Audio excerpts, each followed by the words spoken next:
تو جیسا کہ آپ نے کہا کہ تجارت پیشہ افراد ہو یا کوئی اور پیشے سے منسلک افراد ہو، وہ یہ خوش فہمی میں ہیں کہ ان کو اپنی اولاد کو صرف وہی علم دلانا ہے جو بالکل ابتدائی دین اسلام کا ہو، 5 کلمے پڑھ لیے، نمازوں کے متعلق چند اہم معلومات دے دی، یہ بہت ضروری ہے، لیکن علم کا اطلاق یا علم کا سفر یہاں پہ رکتا نہیں بلکہ یہاں سے شروع ہوتا ہے۔ اگر آپ شروع پہ ہی ختم کر دے تو پھر علم کہاں سے آئے گا؟ آپ سفر کی ابتدا تو کیجئے، آپ جو ہے شاہراہ پر تو آئیے، آپ اس کے منازل تو طے کیجئے، آپ کو معلوم ہوگا کہ علم کتنا وسیع ہے۔ صحیح، بے شک، بہت بہت شکریہ مفتی صاحب۔ آئیے ناظرین، پروگرام کو آگے بڑھاتے ہیں اور شامل کرتے ہیں آج کے پہلے کالر کو۔ جی السلام علیکم۔ وعلیکم السلام۔ جی کون صاحب کہاں سے بات کر رہے ہیں؟ میں محمد سالار بڑا اورنگ آباد سے سر۔ جی محمد سالار صاحب، خیریت سے ہیں آپ؟ بس الحمدللہ، آپ کیسے سر؟ الحمدللہ الحمدللہ۔ جی سوال کیجئے آپ۔ سر سوال 2 ہے لیکن تھوڑے سے الگ سوال ہے۔ جی پہلا سوال تو یہ ہے کہ جو لوگ بولتے ہیں کہ لیلا مجنو جو تھے ان کی پاک محبت تھی، تو اس میں اسلام کیا بولتا ہے محبت کے بارے میں؟ اور دوسرا سوال یہ ہے سر کہ جب ہم کسی کو دفنانے کے لیے جاتے ہیں میت کے اندر تو مٹی ڈالتے ہیں، جی مٹی بھر، تو مٹی کیوں ڈالتے ہیں؟ اس کا کیا اپنے کو مقصد ہے؟ اس میں کیا فائدے ہیں اپنے، وہ جاننا چاہتا تھا۔ جی ٹھیک ہے، انشاءاللہ ضرور جواب دی جائیں گے۔ بہت بہت شکریہ سالار صاحب۔ آئیے ناظرین ایک اور کالر کو شامل کرتے ہیں۔ جی السلام علیکم۔ وعلیکم السلام۔ جی کون محترمہ کہاں سے بات کر رہی ہیں؟ جی ہم بریلی سے بات کر رہے ہیں۔ جی بتائیے۔ کسی لڑکی نے اپنی ہندو مذہب میں شادی کر لی ہے، ٹھیک ہے، جی پھر اس کے بعد اس کی شادی اب مسلمان نکاح ہو گیا اس کا، جی اس کی شادی ہو رہی ہے، تو اس کے گھر کا کھانا یا اس کی شادی میں جانا صحیح ہے یا غلط ہے، یہ پوچھنا ہے۔ اور ایک سوال میرا یہ ہے کہ میرے بھائی کا رشتہ نہیں لگ رہا ہے اور گھر میں بہت زیادہ پریشانیاں ہیں، اور ہمارے گھر میں چراغ روشن بھی ہوتا ہے، کسی سے پوچھو تو وہ یہ بتا دیں کہ چراغ روشن جو وہ نہیں چاہتے ہیں گھر میں، مطلب اچھی خوشحالی ہے۔ جی آپ کے بھائی کہاں کیا کرتے ہیں؟ آپ کے بھائی کرتے کیا ہیں؟ بزنس کر دیں گے۔ بزنس، ٹھیک ہے۔ میں نے خواب دیکھا تھا کہ وہ دن میں ایک آئی ہے میرے میرے منہ پہ ایسے گلے پہ میرے ہاتھ رکھے ہوئے ہیں، تو اس کے بارے میں مطلب اس خواب کی تعبیر کیا ہے؟ جی ٹھیک، بہت بہت شکریہ کال کرنے کے لیے۔ مفتی صاحب ہمارے پاس جو سوالات آئے ہیں وہ ہم ایک ایک کر کے لے لیتے ہیں۔ محمد سالار صاحب نے اورنگ آباد سے کال کیا تھا، جی ہمارے ریگولر کالر ہیں۔ انہوں نے یہ پوچھا ہے کہ جیسے جب ہم میت کو لے جاتے ہیں دفنانے کے لیے قبرستان میں، تو اس کے بعد جو ہے لوگ جو ہے ایک ایک مٹھی مٹی ڈالتے ہیں، تو وہ کیوں ڈالتے ہیں وہ بتا دیجئے۔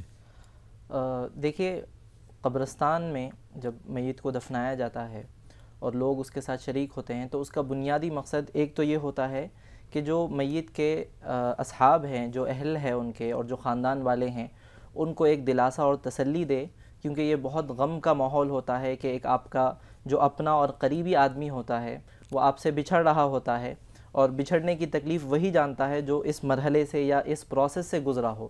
تو ایسے مشکل مراحل میں اگر کوئی آدمی کو تسلی دینے والا ہو، ان کو دلاسا دینے والا ہو اور ان کی غمخواری اور ان کے غم میں شریک ہونے والا ہو، تو ایسی صورتحال سے انسان کو صبر آتا ہے، اس کو ہمت آتی ہے، آگے بڑھنے کی ہمت آتی ہے۔ ایک تو یہ چیز رہی۔ دوسرا جو آپ نے کہا کہ مٹی کیوں ڈالتے ہیں، تو اس سلسلے میں یاد رکھیے بنیادی چیز کہ حضور پاک علیہ الصلاۃ والسلام نے فرمایا کہ قبرستان کو جب جایا جاتا ہے تو اس کا بنیادی مقصد یہ ہوتا ہے کہ آپ کے سامنے یہ پیش نظر رہے کہ دنیا حتمی چیز نہیں ہے، دنیا زائل ہونے والی ہے، آپ کو اور ہم کو مرنا ہے اور اسی مٹی میں جانا ہے۔ تو اسی تجدید عہد کے لیے یا اسی چیز کو جو ہم بھول چکے ہیں اپنے روزمرہ کی مشغولیت کی وجہ سے، اس کو یاد دہانی کرنے کے لیے یہ ڈالا جاتا ہے۔ اور دوسرا یہ بھی ہے کہ حضور پاک علیہ الصلوۃ والسلام کی تعلیمات میں اور اولیاء اللہ کی تعلیمات میں ملتا ہے، انہوں نے آداب بیان کیے کہ سب میت کی کفن دفن میں شریک ہو، کیونکہ اس کو حضور پاک علیہ الصلوۃ والسلام نے حصول ثواب کا ذریعہ بنایا ہے۔ چنانچہ حکم ہے کہ جب آپ مٹی لے کر ڈالیں تو یہ پڑھتے ہوئے ڈالیں کہ منہا خلقناکم وفیہا نعیدکم، اور اسی سے اس کا ترجمہ ہے کہ ہم نے تمہیں اسی مٹی سے پیدا کیا ہے اور تم اسی میں دوبارہ لوٹا دیے جاؤ گے، اور پھر ایک وقت آئے گا کہ تم دوبارہ اسی سے اٹھائے جاؤ گے۔ تو یہ آپ حدیث، یہ آیت پر غور کر لیں تو آپ کو معلوم ہوگا کہ جتنے اعمال ہم کرتے ہیں ایک میت کے تعلق سے، وہ اسی لیے ہے کہ ہم آخرت کو یاد کریں۔ جی بہت بہت شکریہ مفتی صاحب۔ آئیے ناظرین ایک اور کالر کو شامل کرتے ہیں اس پروگرام میں۔ جی السلام علیکم۔ السلام علیکم۔ وعلیکم السلام۔ جی کون صاحب کہاں سے بات کر رہے ہیں؟ جی میں حیدرآباد سے بات کر رہا ہوں، میرا نام ضیاء ہے۔ جی مجھے ایک مفتی صاحب سے ایک معلوم کرنا تھا نام کی میننگ، کیا میں جان سکتا ہوں؟ کیا چیز؟ ایک نام کی میننگ میں جی بالکل بالکل بتائیے، پوچھیے۔ وہ عربی میں نام ہے جی لائبہ محوین کے میننگ تھوڑا جاننا تھا۔ کچھ لوگ کہتے ہیں کہ لائبہ کے میننگ کھلونے کے آتے ہیں، کچھ لوگ کہتے ہیں جنت کے یا عورت کی میننگ میں ہے، یا کچھ حور کے میننگ میں آتے ہیں۔ کنفرم صحیح بتائیے اگر آپ کے اردو کی طرف سے۔ ٹھیک ہے ضیاء صاحب، ضرور شامل کریں گے آپ کا سوال انشاءاللہ۔ بہت بہت شکریہ پروگرام میں کال کرنے کے لیے۔ ناظرین آپ دیکھ رہے ہیں پروگرام شریعت کے آئینے میں۔ وقت ہو چلا ایک چھوٹے سے بریک کا، بریک کے بعد آپ کی خدمت میں پھر حاضر ہوں گے۔ آپ دیکھتے رہیے پروگرام شریعت کے آئینے میں۔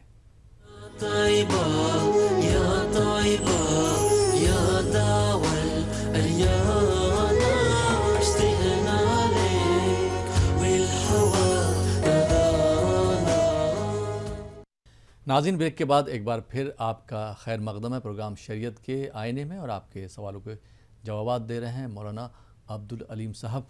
ایک بار پھر آپ کا خیر مقدم ہے ہمارے اسٹوڈیو میں۔ اور ناظرین بریک کے بعد کچھ اور کالرز کو اس پروگرام کا حصہ بناتے ہیں، دیکھتے ہیں یہ کالر کہاں سے ہیں، ان کے کیا سوالات ہیں۔ جی السلام علیکم۔ السلام علیکم ورحمۃ اللہ وبرکاتہ۔ وعلیکم السلام ورحمۃ اللہ وبرکاتہ۔ کون صاحب کہاں سے بات کر رہے ہیں؟ ٹولی چوکی سے سید شفیق احمد بات کر رہا ہوں۔ پہلے تو میں آپ کا بہت بہت شکر گزار ہوں، اور مولانا علیم صاحب کا بھی جو اتنا وقت نکال کے جو ہے آپ ٹی وی اردو کے ذریعے سوالات کے جوابات دے رہے ہیں، بہت بہت شکریہ۔ میرا سوال مولانا علیم صاحب سے یہ ہے کہ جو سفر کا مہینہ ہوتا ہے جس کو لوگ 13 تیزی کے نام سے جانتے، جو رات میں جو ہے صدقہ وغیرہ سرانے رکھ کے صبح میں جو ہے صدقہ نکالتے، اور جو ہے آخری چہارشنبے کے دن جو ہے کئی خواتین اور جو ہے حضرات گارڈن میں جو ہے ہریالی کھندلنے جاتے، کیا یہ شریعت کے حساب سے جائز ہے یا یہ کرنا ضروری ہے یا نہیں؟ میرا سوال تھوڑا ہٹ کے معاف کرتا ہوں، لیکن اس کا جواب چاہیے جس کو معلوم نہیں ہے، تاکہ آپ لوگ کے ذریعے معلوم پڑے کہ صدقہ رکھنا ضروری ہے کیا؟ جی بہت شکریہ، اس کا جواب چاہ رہا ہوں میں آپ سے۔ بہت بہت شکریہ آپ کی ہمت افزائی کے لیے، آپ تمام ناظرین کی بہتری کے لیے اور معلومات کے لیے ہی یہ پروگرام یہاں سے ای ٹی وی اردو کے پلیٹ فارم سے دیے جاتے ہیں۔ بہت بہت شکریہ کال کرنے کے لیے۔ آئیے ناظرین ایک اور کالر کو شامل کرتے ہیں۔ جی السلام علیکم۔ ہیلو السلام علیکم۔ وعلیکم السلام۔ جی محترمہ کہاں سے بات کر رہی ہیں؟ بنارس سے بول رہے ہیں۔ بنارس سے بات کر رہی ہیں، سوال کیجیے اپنا۔ میرا یہ سوال ہے، میری بہن جی تھی، اس کی سہیلی آئی تھی، تو ہم نماز پڑھ رہے تھے، تو وہ دیوان پہ، ہم زمین میں پڑھ رہے تھے، وہ دیوان میں بیٹھی تھی، وہ فوراً ہٹ گئی۔ تو ہم کہا کہ نہیں، کہ ہم زمین میں پڑھے، تم بیٹھی رہو، کہیں نہیں یہ ادب کے خلاف ہے۔ جی تو ہشام کا مطلب بتا دیجئے۔ اور ایک اور سوال ہے، جیسے ہمارے گھر میں بلی، ایک کوئی پالتو بلی آ گئی ہے، اب ہم لوگ اس کو بھگانا چاہ رہے، ہٹانا چاہ رہے، اس کی کوئی دعا بتا دیجیے۔ بہت زیادہ پریشان کرتی، لیٹرین کر دیتی، پیشاب کر دیتی ہے، بہت زیادہ پریشان ہم لوگ ہو جاتے ہیں، اور اس کی کوئی دعا بتا دیجیے، وہ بلی چلی جائے۔ ٹھیک ہے، خدا حافظ۔ اور وہ دوپہر میں یہ پروگرام آپ دے دیا کریے۔ بہت بہت شکریہ کال کرنے کے لیے۔ آئیے ناظرین ایک اور کالر کو شامل کرتے ہیں۔ جی السلام علیکم۔ السلام علیکم مفتی صاحب۔ وعلیکم السلام۔ جی محترمہ کہاں سے بات کر رہی ہیں آپ؟ جی ہم بانسواڑا سے بات کر رہے ہیں۔ جی بانسواڑا۔ جی سوال کیجیے اپنا۔ جی مفتی صاحب، ہمارا نا ایک سینے میں، ہاتھ میں بہت تکلیف ہوتی، اور ہم جسمانی بیماری سے بہت پریشان ہوتے۔ کیوں ایسا ہوتا؟ ہم نماز بھی پڑھتے، دعا بھی کرتے، تب بھی ہم جسمانی بیماری سے بہت پریشان رہتے۔ اس کی کیا وجہ ہو سکتی؟ کوئی بولتے جادو کرے والا ہے، بولتے کوئی بولتے بیماری ہے، بولتے بیماری ہے تو بھی شفا ہوندے، اور جادو کاسا ہے تو بھی شفا ہوندے۔ اس کے لیے دعا بتلاؤ نا مفتی صاحب۔ آپ نے علاج کروایا اپنا؟ ہاں جی ہاں کرواتے، کچھ دن کم ہوتا پھر اور چالو ہوتا۔ جی ہمارا ایک پروگرام آتا ہے ہر جمعے میں، طب نبوی، ہاں دوپہر میں 3:30 بجے سے 4:30 بجے تک، اس میں بھی آپ کال کر کے پروگرام کا حصہ بن سکتی ہیں۔ اس کے علاوہ ایک اور پروگرام آتا ہے آداب ڈاکٹر، ہاں ہر اتوار سے جمعہ 5 سے 6 بجے، آپ اس میں بھی کال کر کے اپنے بارے میں معلومات حاصل کر سکتی ہیں اور بیماری کے بارے میں پوچھ سکتی ہیں۔ بہرحال بہت بہت شکریہ پروگرام میں کال کرنے کے لیے، وقت رہا تو انشاءاللہ آپ کے سوال کا ضرور جواب دیا جائے گا۔ آئیے ناظرین ایک اور کالر کو شامل کرتے ہیں۔ جی السلام علیکم۔ وعلیکم السلام۔ جی محترمہ کہاں سے بات کر رہی ہیں آپ؟ ہم دلی سے جی، ہم بڑا پریشان ہیں، ہم 2-3 ہفتہ سے لگ گئے ہیں کنتو مجھے بات کا بھی مل رہے نہیں۔ جی پریشان ہے، کیا پریشانی ہے آپ کی؟ دیکھو یہ تو ہم ایک بار بولنے میں مفتی صاحب ہم کو روزہ رکھنے بولی تھا، میاں بیوی کا بہت لفڑا کا بات ہے، میرا میاں دوسرا شادی کر کے لے کے مجھے بہت پریشان کیا، تو ہم غصہ سے وہ بیوی کو پیسہ سب کچھ دیتا تھا، سب کچھ ابھی بھی دے رہا، میرا دکھ سے نظر ہی ہٹا لیا، وہ ہے تو ان کا گھر میں، من کا دکھ میں اس کا پیسہ میں قسم کھا لیا تھا۔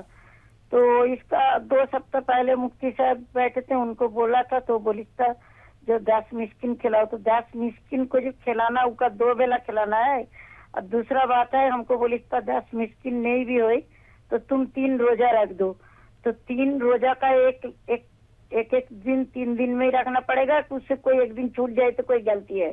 اور دوسرا سوال اس کا پیسہ ہم روزہ رکھنے کے بعد لے سکتے ہیں، خرچہ کر سکتے ہیں، لیکن شوہر نے کب دوسری شادی کر لی؟ کتنا ٹائم ہو گیا، عرصہ ہو گیا؟ ہو گیا کم سے کم 10-12 سال ہو گیا۔ 10-12 وہ لیڈیز اس کو اتنا بے چین رکھتی سے رات 2-2:30 بجے 3 بجے گھر آتا ہے، اسی کا فون میں لپٹ کے رہتا ہے۔ تو آپ ہم ان سے الگ مٹی رہتی ہیں، اسی مل گھر میں جائیں۔ رہتی ہیں؟ وہ اپنا گاؤں میں رہتی ہے، لیکن یہ دلی سے ہی گاؤں سے فون میں دن رات لگا ہوا رہتا ہے۔ ہم ٹھیک ہے تو مٹی میں مل گئے ہیں، مجھ سے خالی بات نکلتا ہے، میرا اتنا بے چین ہے، بیمار بھی ہیں۔ چلیے بہت بہت شکریہ پروگرام میں کال کرنے کے لیے۔ مولانا صاحب، سالار صاحب نے کال کیا تھا اورنگ آباد سے، ان کا ایک سوال رہ گیا تھا، انہوں نے یہ پوچھا کہ لیلا مجنو کی محبت کو پاک مانا جاتا ہے، لوگ اس کی محبت کو پاک بولتے ہیں، اسلام اس کے بارے میں کیا کہتا ہے؟ بہت دلچسپ سوال سالار صاحب نے کیا ہے، لیکن میں تمام ناظرین کی خدمت میں یہ عرض کرنا چاہوں گا کہ اسلام نے اور حضور پاک علیہ الصلوۃ والسلام نے ہم تمام کو ایک بنیادی اصول دیا ہے، اور وہ اصول اتنا پیارا ہے کہ جو آپ کو اس طرح کے سوالات علماء سے کرنے یا مفتی صاحبان سے کرنے سے آپ کو بے نیاز کر دے گا۔ حضور نے فرمایا کہ الاثم ما حاکاکا، گناہ وہ ہے جو تمہارے دل میں کھٹکے، جس کو تم کر بیٹھو تو تمہارا دل بے چین ہو، تم اندر سے نفسیاتی ایک نفسیاتی کیفیت سے دوچار ہو جاؤ کہ میں نے آخر یہ کیوں کیا، تم کو بے چینی سی کیفیت رہے۔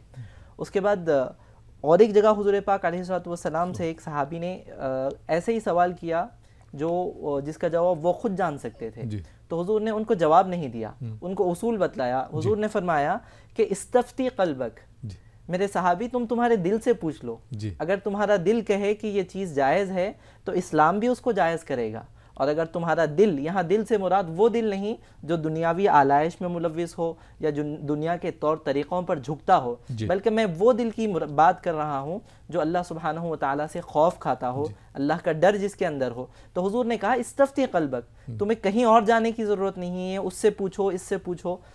جہاں تک لیلا مجنو کی بات ہے تو میں تاریخی حوالے سے عرض کروں، اور یہ ہمارے موضوع سے متعلق ہے، میں اسی لیے اس سوال کو لینا چاہتا ہوں کہ لیلا مجنو نام کی عربی تاریخ میں کوئی ایسی ہستی نہیں ہے۔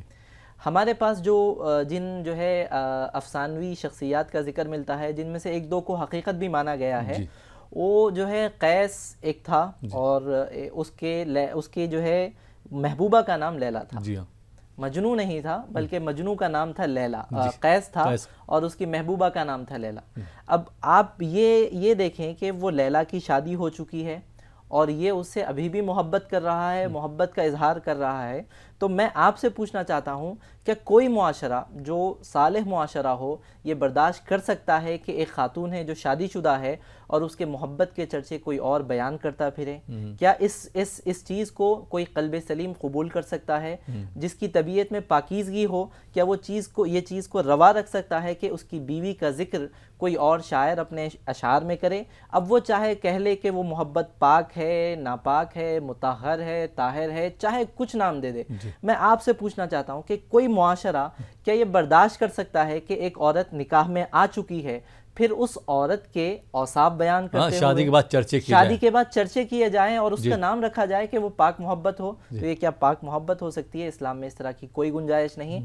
اسلام محبت کی تعلیم ضرور دیتا ہے اور کہتا ہے کہ آپ محبت کریے، لیکن اسلام کہتا ہے کہ اپنی بیوی سے کریے. جی صحیح بات، بے شک. اور اس کے بھی دائرے ہوتے ہیں، یعنی کہ دائرے توڑ کے حدود توڑ کے آپ حدود توڑ کے نہیں، آپ بیوی کے حقوق ادا کیجئے، محبت کیجئے، بیوی آپ کی ہے. جی جی، ثواب بھی ملے گا. جی ثواب بھی ملے گا. جی بہت بہت شکریہ. ایک سوال آیا تھا، محترمہ نے بریلی سے سوال کیا تھا کہ ان کے بھائی کا رشتہ نہیں لگ رہا ہے، وہ رشتے کو لے کے پریشان ہے، حالانکہ بھائی جو ہے تجارت کرتے ہیں لیکن رشتے نہیں آ رہے ہیں، کیا کریں، پریشان ہیں. بہن، ہم سب سے پہلے تو اللہ رب العزت سے آپ کے حق میں دعا گو ہے کہ آپ کی اور آپ جیسے جتنے لوگ ہیں ان تمام کے مسائل کا اللہ چھٹکارا دے، آپ تمام کو اللہ تعالیٰ ان تمام مصائب سے نکالے اور جو آپ کے بھائی کے حق میں بہتر ہو ویسا رشتے کا انتظام ان کے حق میں کر دے. دوسری بات یہ ہے کہ کچھ چیزیں اللہ تعالیٰ کی طرف سے آزمائش کی ہوتی ہیں، تو اللہ دیکھنا ہی یہ چاہتا ہے کہ اگر یہ حالات بندے پر آئے تو وہ بندہ اس کا ریاکشن کیا دیتا ہے. وہ پریشان ہوتا ہے، ادھر ادھر پھرتا ہے، یا پھر اللہ سبحانہ و تعالیٰ کی طرف رجوع کرتا ہے. قرآن پاک میں بصراحت بارہا اللہ سبحانہ و تعالیٰ نے بیان کیا کہ تمہارا معاملہ یہ ہوتا ہے کہ جب تم اللہ تعالیٰ کی نعمتوں میں رہتے ہو تو اللہ تعالیٰ کو نہیں پلٹ کر پوچھتے، اللہ تعالیٰ کی شکرانے میں کچھ نہیں کرتے، لیکن جب مصیبت آتی ہے تو اللہ سبحانہ و تعالیٰ کی طرف لوٹتے ہو، دیکھتے ہو. تو میرا آپ کو یہی مشورہ ہے کہ آپ اللہ سبحانہ و تعالیٰ کی طرف رجوع ہو، گھر کا ماحول دین کا بنائیں، شریعت کی پابندی اپنے گھر میں اپنے بھائی سے بھی کرانے لگائیں. اور اگر آپ کچھ پڑھنا چاہتی ہیں تو سب سے بہترین ورد اللہ سبحانہ و تعالیٰ نے اور حضور پاک علیہ الصلوۃ والسلام کی تعلیمات سے جو ہمیں ملتا ہے وہ سورہ بقرہ کا ورد ہے. یہ ایسا مجرب ورد ہے کہ اگر 40 دن آپ ایسی جگہ پڑھے جہاں پر کنفرم ہے کہ وہاں پر کوئی اثرات ہوتے ہیں تو وہ اثرات بھی انشاءاللہ اللہ سبحانہ و تعالیٰ کی ذات سے امید ہے کہ اس سورے کی برکت سے وہ اثرات زائل ہو جائیں گے. جی بے شک. تو اس کا اہتمام کریں اور اللہ تعالیٰ سے دعا کرتے رہیں. جب وقت آئے گا مناسب رشتہ ہوگا، آپ تمام لوگوں کے لیے ایک جمنے والا رشتہ ہوگا، اللہ سبحانہ و تعالیٰ ضرور اسباب فراہم کرے گا. بے شک بے شک. جیسا آپ نے کہا کہ جب انسان تکلیف میں ہوتا تب اس کو اللہ تعالیٰ یاد آتا. بے شک جب ہمارے چوٹ لگ جاتی ہے یا کانٹا چبھ جاتا ہے ہم کہتے ہیں ارے اللہ کیا ہوا، یا گر پڑے تو چوٹ لگتا ہے تبھی ہم یاد کرتے ہیں. تو بہتر یہ رہے گا کہ جب ہم عیش و عشرت میں ہو تب بھی اللہ تعالیٰ کو یاد کریں. بہت بہت شکریہ مولانا صاحب. ناظرین، آپ دیکھ رہے ہیں پروگرام شریعت کے آئینے میں. وقت ہو چلا ایک اور چھوٹے سے بریک کا. بریک کے بعد آپ کی خدمت میں پھر حاضر ہوں گے. آپ دیکھ رہیے پروگرام شریعت کے آئینے میں.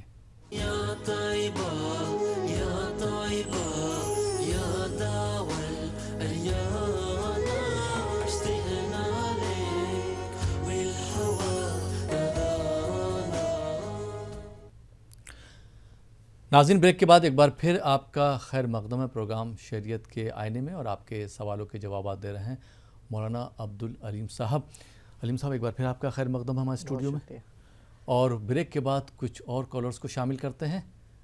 جی السلام علیکم.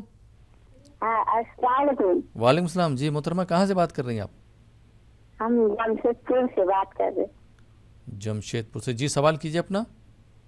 معاویہ کا معنی پوچھنا چاہتے. کس کے؟ معاویہ. جی اور کوئی سوال؟ جی نہیں. ٹھیک، بہت بہت شکریہ.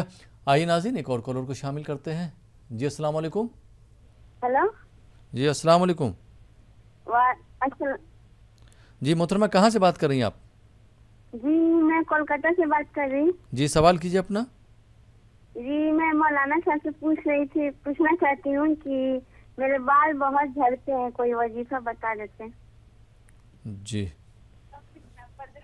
بہت بہت شکریہ. مولانا صاحب، ہمارے پاس جو سوالات ہیں وہ ہم ایک ایک کر کے لے لیتے ہیں. ایک زیاز صاحب کا سوال آیا تھا حیدرآباد سے. انہوں نے پوچھا ہے کہ لائبہ کے معنی کائے کے ہوتے ہیں، اور کوئی اگر اس کے وزن پہ کوئی دوسرا نام ہو تو بتا دیجئے. بالکل.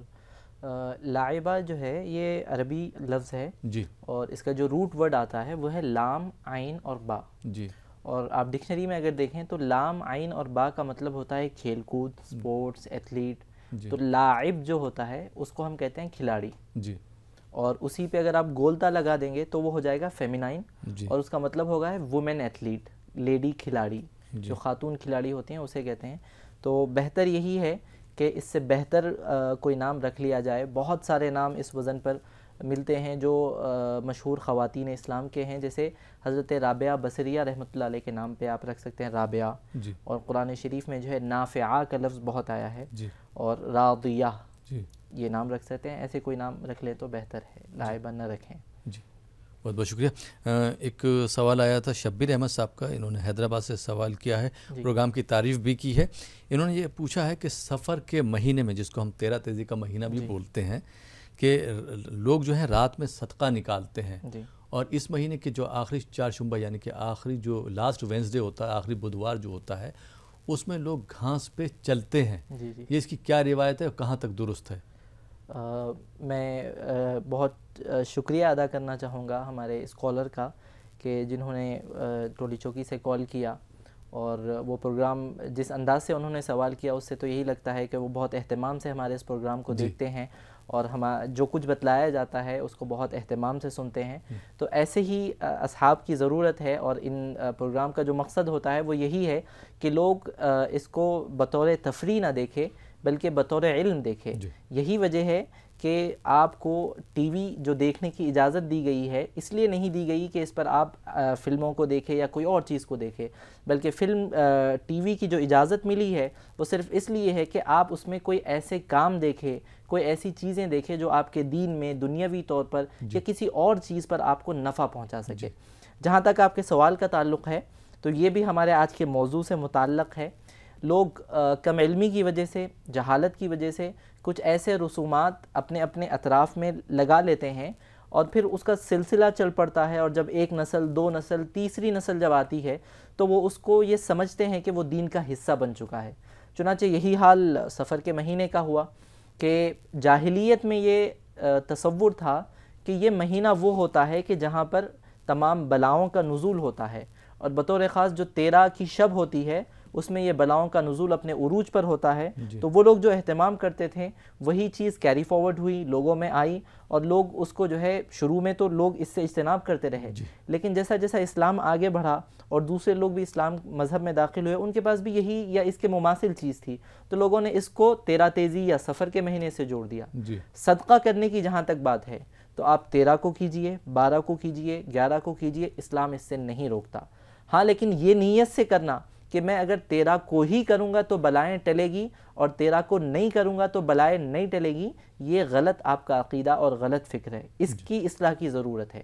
صدقہ ضرور کیجئے، اس کا یہ مطلب نہیں کہ آپ صدقہ نہ کریں، صدقہ کریں، لیکن اس تصور کے ساتھ نہ کریں کہ فلاں دن مخصوص وقت پہ ہی اگر میں کروں تو اللہ سبحانہ و تعالیٰ کی عافیت میں آ سکتا ہوں. اللہ کی رحمت اور اللہ کی وسعت اتنی مختصر نہیں ہے اور اتنی ضيق نہیں ہے کہ وہ کسی دن کا پابند ہو اور کسی وقت کی پابند ہو. یہ تمام چیزوں کا خیال رکھے اور ان تمام افکار کو نکالے، اسلام سے اس کا کوئی تعلق نہیں ہے. جی بہت بہت شکریہ. بنارس سے ایک سوال آیا تھا، بہن نے سوال کیا تھا کہ ان کی وہ نماز پڑھنے کے لیے جا رہی تھی تو بہن جو تھی دیوان پہ بیٹھی ہوئی تھی، تو دیوان سے وہ اتر گئیں کہ آپ نماز جو ہے دیوان پہ پڑھ لیجئے. ان کا یہ کہنا تھا کہ نہیں میں یہاں پہ زمین پہ فرش پہ پڑھ لوں گی، تو انہوں نے کہا یہ خلاف شریعت ہے. یہ تو یہ بات کہاں تک درست ہے؟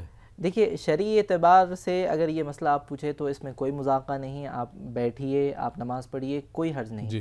لیکن میں آپ کو ایک نفسیاتی چیز بتلاؤں کہ ہمارے پاس بر صغیر میں جو لوگ ہوتے ہیں وہ بہت مؤدب ہوتے ہیں. وہ شریعت کی جو چیز جو ہے شریعت کی طرف منسوب ہو جاتی ہے اس کو بہت اہتمام کرتے ہیں. تو یہ کوئی اچھی چیز ہے، اس سے جو ہے نہ ہمیں انکار ہے نہ شریعت کو انکار ہے. اگر وہ یہ سمجھتی ہیں کہ خلاف ادب ہے اور اٹھ جاتی ہیں تو ان کا فعل بھی اچھا ہے اور آپ کا یہ کہنا بھی اچھا ہے کہ یہ آپ کا اٹھنا خلاف شریعت نہیں ہے. آپ بیٹھے بھی رہیں تو میری نماز ہو جائے گی، یہ کہنا بھی صحیح ہے. لیکن چونکہ ایک ادب کا پہلو ہوتا ہے تو اگر کوئی ایسا کرتا ہے تو ٹھیک ہے، اس کو ہم روک بھی نہیں سکتے، نہ اس کو تلقین کر سکتے ہیں کہ ایسا کرے. جی اچھا. ان کا دوسرا سوال تھا کہ گھر میں ان کے بلی آ جاتی ہے، حالانکہ وہ بھی اللہ تعالیٰ کی ایک مخلوق ہے، لیکن یہ اس وجہ سے پرہیز کرتی ہیں کہ وہ گھر میں گندگی کر دیتی ہے. تو وہ کس طرح سے اس کو بھگائیں؟ کوئی اگر دعا ہو تو بتا دیں. دیکھیے جانوروں کی 2 قسمیں ہوتی ہیں. ایک وہ ہوتے ہیں کہ جن کو ہم آپ گھر میں برداشت نہیں کر سکتے، اور جن کا گھر میں آنا جانی طور پر مالی طور پر نقصان دہ ثابت ہو سکتا ہے. تو ایسی چیزوں کے لیے اسلام نے جو ہے احتیاط بتلائی ہے. خود دنیاوی طور پر بھی انسان اس چیزوں کے لیے احتیاط برتتا ہے.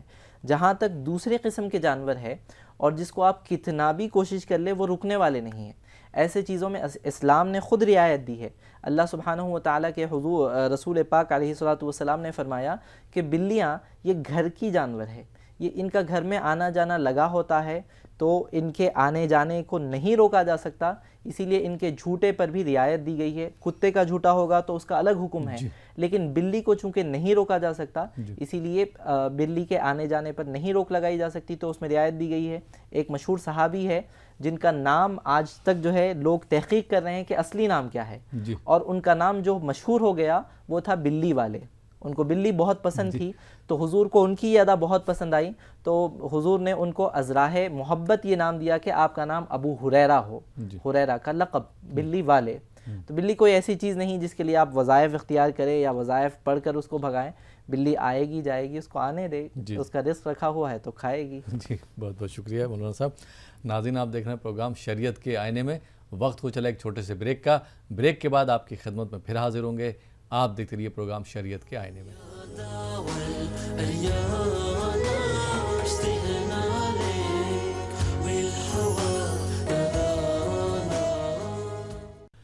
ناظرین بریک کے بعد ایک بار پھر آپ کا خیر مقدم ہے پروگرام شریعت کے آئینے میں, اور آپ کے سوالوں کے جوابات دے رہے ہیں مفتی عبدالعلیم صاحب. مفتی صاحب ایک بار پھر آپ کا خیر مقدم ہے اسٹوڈیو میں.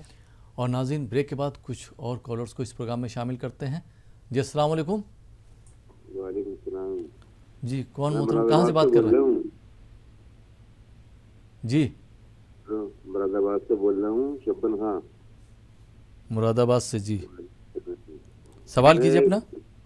میرا سوال یہ ہے کہ مجھے عمرے کی فضیلت جاننی ہے. جی میں نے پہلے بھی سوال کیا تھا, جواب مجھے نہیں ملا تھا. اور دوسرے ایک بچی کا نام کے مجھے معنی پوچھنا ہے. وانیہ نام کے معنی کیا ہیں؟ کس نام کے؟ وانیہ. وانیہ. جی ٹھیک, بہت بہت شکریہ. آئیے ناظرین ایک اور کالر کو شامل کرتے ہیں. جی السلام علیکم. وعلیکم السلام. جی محترمہ کہاں سے بات کر رہی ہیں؟ جی بمبئی سے بول رہے ہیں. ممبئی سے بات کر رہی ہیں, سوال کیجیے اپنا. جی آپ کا پروگرام ہم ہمیشہ دیکھتے, کبھی کبھی کال لگ جاتا ہمارا. جی ہمیشہ بہت اچھا لگتا ہے, جتنے بھی مولانا بیٹھتے بہت اچھی اچھی باتیں بتاتے, ہم اس کا احترام بھی کرتے. شکریہ شکریہ. ہر چیز کے لیے دعا کرتے, نماز. ہمارے دونوں بچے میمونہ فاطمہ ہے 11 سال کی, اور 8 سال کا محمد احمد. بہت مستی کرتے ہیں بچے, کتنا بھی دعا پڑھ کے ان کو پڑھ کے پھونکو, مستی کم کرتے ہیں اتنی زیادہ کہ میں طبیعت میری خراب ہو جاتی ہے. اور اس کے علاوہ ان کا ایگزام ہے ابھی یہ مہینے میں 14 تاریخ کو. دعا کیجیے کہ بچے کامیاب ہو, یا ہم کو کچھ دعا دیجیے پڑھنے کے لیے کہ گھر میں سکون اور راحت رہے. جی بیٹے کا نام کیا بتایا آپ نے؟ محمد احمد, اور بیٹی کا نام میمونہ فاطمہ. ماریہ فاطمہ. میمونہ فاطمہ. مومنہ فاطمہ. ان کی آپ کے صاحبزادے صاحب کی عمر کیا ہے؟ 8 سال. 8 سال. جی ٹھیک ہے, بہت بہت شکریہ. ہمت افزائی کا, حوصلہ افزائی کا پروگرام پسند کرنے کے لیے بہت بہت شکریہ. آئیے ناظرین ایک اور کالر کو شامل کرتے ہیں. جی السلام علیکم. وعلیکم السلام. جی کون صاحب کہاں سے بات کر رہے ہیں؟ میں رامپور سے نبی شاخ راج دوارہ سے بول رہا ہوں. رامپور سے کون صاحب بات کر رہے ہیں؟ نبی شاخ. جی سوال کیجیے. سوال میرا یہ ہے کہ سفر میں نماز قصر فرض نماز کی ادائیگی ہوتی ہے, اور سنتوں کے بارے میں کیا ہوتا ہے, ذرا اس کی بھی تفصیل بیان کر دیجیے. اور ہم سے اگر کچھ نمازیں سفر کے دوران رہ جائیں اور ہم گھر واپس آ کر پڑھیں گے, نماز اپنی پوری پڑھیں گے یا کہ سفر کے ساتھ پڑھیں گے, نماز قصر کریں گے, قصر نماز پڑھیں گے؟ یہ میرا سوال ہے, مہربانی کر کے جواب دیجیے. ٹھیک ہے, بہت بہت شکریہ پروگرام میں کال کرنے کے لیے. جی جو ہمارے پاس سوالات آئے تھے بریک سے پہلے وہ میں ایک کر کے لے لیتا ہوں. محترمہ نے ایک سوال کیا تھا بنارس سے. انہوں نے یہ کہا تھا کہ ان کے سینے میں اور ہاتھ میں تکلیف بہت ہوتی ہے, علاج بھی کروایا لیکن فائدہ نہیں ہو پاتا. جب تک علاج کرواتی صحیح فائدہ ہوتا ہے, جہاں پہ انہوں نے علاج روکا تو تکلیف بڑھ جاتی ہے. کوئی دعا وغیرہ ہو یا مشورہ ہو تو بتا دیجیے. بہن جہاں تک امراض کا یا بیماریوں کا تعلق ہے, اسلام نے صراحتاً ذکر کیا ہے کہ یہ تمام چیزیں اللہ سبحانہ و تعالیٰ کی طرف سے ہوتی ہے، تو میں پہلے آپ سے گزارش کروں گا کہ یہ خیالات اپنے ذہن سے نکالے کہ کسی نے آپ پر کچھ کرایا ہوگا یا آپ جادو یا ٹونے سے متاثر ہوں گے، کیونکہ یہ چیز ایسی ہے جو آپ کو جو ہے بیمار ہونے سے اچھا ہونے میں بہت بڑی رکاوٹ ہے. کیونکہ آج کی جدید تحقیق بھی کہتی ہے، ڈاکٹرز بھی یہی کہتے ہیں کہ جب تک مریض اپنے خود سے اچھا ہونے کا ارادہ نہ کر لے، دوائی بھی اس پر اثر انداز نہیں ہو سکتی. تو پہلے آپ کانفیڈنٹ رہیں، اپنا مورل لیول بڑھائیں اور اس خیال کو دل و دماغ سے نکالیں کہ کوئی باطل طاقت اللہ کے نہ چاہتے ہوئے آپ کا کوئی برا کر سکتی ہے. جب تک آپ یہ تصور کو نہیں نکالیں گے تو آپ کا ذہن یہ ماننے کے لیے تیار نہیں ہوگا کہ آپ گولی کھائیں تو بھی آپ کو شفا ہو سکتی ہے. آپ جب یہ تصور نکال دیں گے کہ شفائے حقیقی کو دینے والا صرف اللہ سبحانہ و تعالیٰ ہے، مجھے تو یہ گولیاں اور یہ دوائیں اور یہ جو تشخیص دی جا رہی ہے اطباء کی طرف سے، یہ مجھے وسائل کے طور پر استعمال کرنے ہیں، اگر آپ یہ یقین رکھیں تو آپ دیکھیں گے کہ وہ دوائی بھی اثر کر رہی ہے اور آپ کو بیماری سے لڑنے کا ایک نیا حوصلہ اور جذبہ بھی پیدا ہو رہا ہے. دعا کا جہاں تک تعلق ہے تو آپ سے گزارش ہے کہ جو شریعت نے ہم پر احکامات کو نافذ فرمایا ہے ہم اسی کی پابندی کر لیں. تو اللہ کہتا ہے کہ جو اچھا عمل کرتا ہے ہم اس کی دنیا کو بھی پاک صاف کرتے ہیں، آخرت کو بھی پاک صاف کرتے ہیں. تو جو شریعت پر چلتے ہیں ان کو کسی اور چیز کی ضرورت نہیں ہوتی. البتہ بہتر یہ ہے کہ آپ درود شریف کی کثرت کریں اور جہاں پر آپ کو درد ہو وہاں پر سورہ فاتحہ 7 مرتبہ پڑھیں اور شروع آخر میں درود شریف 3 بار ورد کریں، اور جہاں پر درد ہو وہاں پر ہاتھ رکھ کر دم کریں. اللہ سبحانہ و تعالیٰ کی ذات سے امید ہے کہ آپ کو ضرور فائدہ پہنچے گا. جی بہت بہت شکریہ مولانا صاحب. جمشید پور سے ایک محترمہ نے سوال کیا تھا، انہوں نے یہ پوچھا ہے کہ ماضیہ کے معنی کیا ہوتے ہیں. اکثر لوگ جو ہے قرآن پاک سے معنی نہیں رکھتے ہیں، نہ عالم دین سے پوچھتے ہیں، نہ مفتی حضرات سے پوچھتے ہیں. لوگ بتاتے ہیں نا کہ یہ معنی رکھ لو، اچھا لگتا ہے. تو ان کو یہ بتائیے کہ ہمارے ناظرین کو، ان کو ہی نہیں بلکہ ہمارے ناظرین کو بھی بتائیے کہ سننے میں نہیں بلکہ اس کے میننگ بھی اچھے ہونا چاہیے.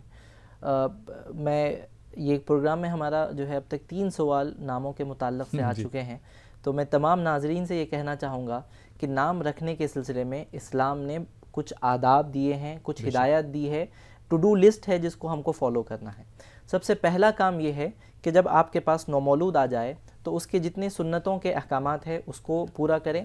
اور حضور پاک علیہ الصلاۃ والسلام نے جو لفظ فرمایا ہے وہ یہ ہے کہ اپنے بچوں کے انتخاب میں حسن کو پیش نظر رکھو. یہاں جو حسن کا لفظ اللہ کے رسول صلی اللہ علیہ وسلم نے فرمایا یہ بہت معنی خیز ہے. یہ بتلا رہا ہے کہ لفظ ظاہری طور پر بھی حسین ہو اور باطنی طور پر بھی حسین ہو. چنانچہ سیدنا مولا علی رضی اللہ تعالیٰ عنہ جب حضور پاک علیہ الصلاۃ والسلام کے پاس حاضر ہوئے امام حسن مجتبیٰ کی ولادت کے موقع پر، وہ نام رکھنا چاہتے تھے حرب. حرب کا معنی ہوتا ہے جنگ، بہادر. تو انہوں نے کہا کہ یا رسول اللہ بیٹا پیدا ہوا ہے اور میں اس کا نام حرب رکھا ہے.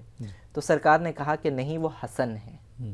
اس کے بعد سیدنا امام حسین پیدا ہوئے تو پھر سیدنا علی کرم اللہ وجہہ حضور کی خدمت میں حاضر ہوئے، پھر عرض کرنے لگے یا رسول اللہ بیٹا پیدا ہوا ہے، میں نے اس کا نام حرب رکھا ہے. تو حضور نے کہا کہ نہیں، وہ حسین ہے. آپ دیکھیں کہ لفظ کا انتخاب حسن اور حسین، نام کو تبدیل کیا اور نام ایسا رکھا جو ظاہری اور باطنی حسن پر دلالت کرتا ہو. حسن کا معنی ہوتا ہے خوبصورت، حسین کا معنی ہوتا ہے بہت خوبصورت. تو ایک ہی لفظ ہے. تو مجموعی طور پر یہ عرض کروں کہ ناموں کے سلسلے میں بہت احتیاط کریں، کیونکہ حدیث مبارکہ ہے کہ ناموں کے انتخاب میں احتیاط سے کام لو، کیونکہ بروز قیامت تمہاری اولاد کو ان کے ناموں سے پکارا جائے گا. کہیں ایسا نہ ہو کہ ہم لیٹسٹ کے چکر میں، نئے کے چکر میں ایسے نام رکھ دیں اور ہم کو خبر بھی نہ ہو کہ وہ نام کے معنی میں کوئی کفریہ معنی آتا ہو یا کچھ ایسے معنی آتا ہو جو ہمارے دین کے احکامات سے، بنیادی اصول سے ڈائریکٹلی یا انڈائریکٹلی ٹکرا رہے ہیں. تو آپ سب کو مشورہ ہے کہ جب آپ کے یہاں اولاد پیدا ہوں تو اس کے آداب کو ملحوظ رکھیں. اور ناموں کے سلسلے میں بطور خاص میں آپ تمام سے عرض کروں، گزارش کروں گا، میری درخواست ہے کہ اپنے قرب و جوار میں جو علماء ہیں ان سے رجوع ہوں اور جو وہ نام بتلائیں وہ رکھیں. اللہ کے نزدیک سب سے پیارا نام عبداللہ ہے، عبد الرحمن ہے، محمد ہے. اور اگر لڑکیاں ہوں تو وہ نام رکھیں جو سیدنا حضور پاک علیہ الصلوۃ والسلام کی ازواج مطہرات کے تھے، آپ کے دختران کے تھے، بی بی فاطمہ کا نام رکھے، بی بی رقیہ کا نام رکھے، سیدتنا عائشہ کا نام رکھے، بی بی خدیجہ کا نام رکھے، یہ سارے نام رکھے. ناموں میں اگر ریپیٹیشن ہو تو کوئی مسئلہ نہیں ہوگا، لیکن اگر آپ نئے کی چکر میں ایسا نام رکھ دیں جس کا نہ سر ہو نہ پیر ہو، تو پھر اس نام رکھنے کا کیا فائدہ. نام رکھا جاتا ہے تاکہ ایک شخصیت ممتاز ہو. ماضیہ کا آپ نے معنی پوچھا تو میں عرض کروں کہ ماضیہ کا معنی کوئی ایسا نہیں ہے جس کو ہم بیان کریں. ماضن کا مطلب ہوتا ہے گزرنے والا، تو اگر ضاد سے ہو، اگر آپ ضاد سے رکھیں تو اس کا مطلب ہے کر گزرنے والا کوئی کام. تو نام اچھا اگر ہے اچھا رکھیں، اس کے بجائے بہتر یہی ہے کہ تبدیل کر کے صحابیات کا نام رکھے یا جو ولیات ہیں ان کا نام رکھا جائے. جی بہت بہت شکریہ. کولکتہ سے بہن نے سوال کیا تھا کہ ان کے بال بہت جھڑ رہے ہیں، تو کوئی دعا ہو تو بتا دیجئے.